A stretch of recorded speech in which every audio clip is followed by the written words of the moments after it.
একজন লোক স্ত্রীর আসল পরিচয় যাচাই করতে ইচ্ছা করে টেবিল থেকে রান্নাঘরের একটা ছুরি ফেলে দেয়। ছুরিটা পড়তেই স্ত্রী অবচেতনে পা দিয়ে ছুরিটা উপরে কিক করে তুলে নেয়, তারপর পায়ের আঙুলের ফাঁকে শক্ত করে ধরে ফেলে। তার এই দারুণ রিফ্লেক্স দেখে লোকটা হতভম্ব হয়ে যায়। সে স্মির্ক করে বলে, হানি, দারুণ রিফ্লেক্স। বুঝতে পেরে যে হয়তো সে নিজের পরিচয় ফাঁস করে ফেলেছে, মহিলা তাড়াতাড়ি দুর্বল একটা অজুহাত দেয়, বলে এটা নাকি নাচের প্র্যাকটিস থেকে এসেছে। কিন্তু এই ব্যাখ্যা লোকটাকে আরো সন্দেহপ্রবণ করে তোলে। তার মনে হয় স্ত্রী হয়তো সেই এজেন্ট যার সাথে সে একসময় মুখোমুখি হয়েছিল।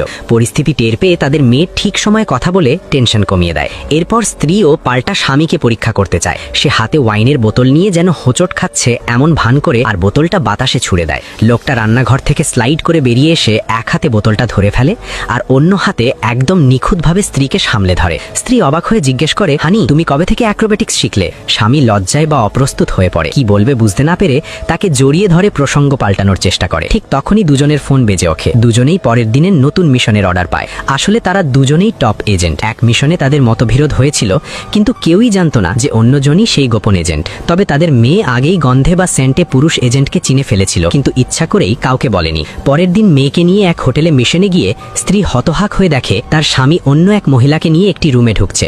সাথে সাথে সে লেগে আগুন হয়ে